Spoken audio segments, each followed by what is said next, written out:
na lahat kami pagkagising, pare-parehas ang nararamdaman. Tuyong-tuyo. Yung parang hindi ka nadiligan. Charot! So naisip ko maghanap ng mura, pero makukuha yung satisfaction ko na mawawala yung dryness na nararamdaman. Tagtuyot. Pagkagising. Hanggang sa Ay! Oh my God. Natapon siya. Yung laman. Olay, basa ako. Kasabay ng init ngayon at papapainit sa ulo natin ng Meralco. Wala tayong choice kundi gumamit ng aircon. Almost 60% ng tao dito sa Pilipinas ay gumagamit ng aircon. Bakit? Dahil mainit. Bakit ko mag-aircon, no? Tama nga naman yung sinasabi ng iba. Titipirin mo yung sarili mo na hindi gumamit ng aircon, hindi magpalamig, pero magkakasakit ka naman. Pero alam nyo ba, na kapag gumagamit ka ng aircon, ay pwede ka pa rin makakuha ng sakit. Pero may tatlong pangontra para maiwasan ng pagkakasakit kapag gumagamit ng aircon.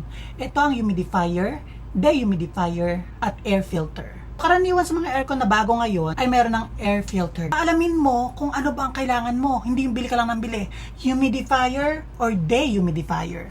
Sa part ko, nung bumili ako ng bagong aircon, everyday nagigising kami ay tuyong-tuyo yung mga ilong at lalamunan namin. Na lahat kami pagkagising, pare-parehas ang nararamdaman. Tuyong-tuyo. Yung parang hindi ka nadiligan. Charot! So naisip ko maghanap ng mura, pero makukuha yung satisfaction ko na mawawala yung dryness na nararamdaman. Tagtuyot.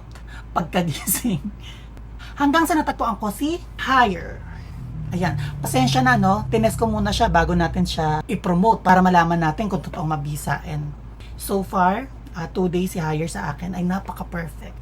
Sa murang halaga ng humidifier na ito, natatanggal yung dryness ng ilong, yung pagkatuyot ng mga lalamunan na pwede mag-cause ng tonsillitis, lalo na sa mga bata.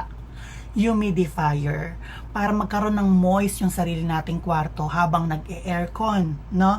Dehumidifier, isang type siya na ginagamit naman para yung sobrang moist ng kwarto ay matanggal. Ibig sabihin, kapag feeling mong natutuyo yung ilong mo, yung lalamunan mo, pagkagising mo nang dahil sa aircon mo, hindi mo kailangan ng dehumidifier. Ang kailangan mo ay usok galing sa humidifier para sa moist, para mawala yung dryness ng mismong kwarto mo. Humidifier.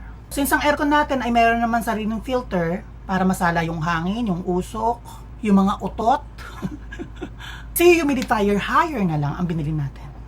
Pag-usapan naman natin ngayon ng features ni Haier Humidifier.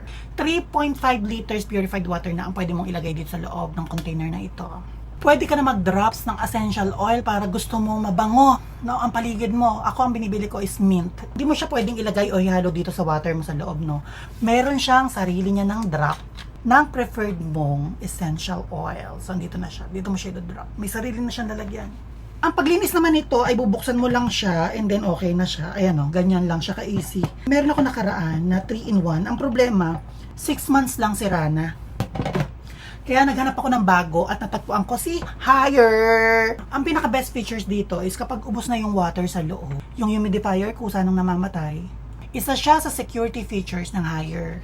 Para iwas sunog, no? Mata-turn off na yung mismong appliances once na ubos na yung tubig. Na-detect niya na, wala na pala ng tubig, no? O, pahinga ka na, ganon. Kung nakukulangan ka sa usok na ibinubuga ng yung humidifier, ay meron itong tatlong options na 1, 2, 3.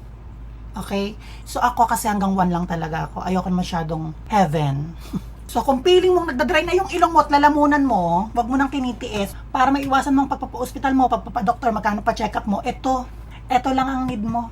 Humidifier ni Haier. Mag-check out ka na. Wag add to cart. Buy now.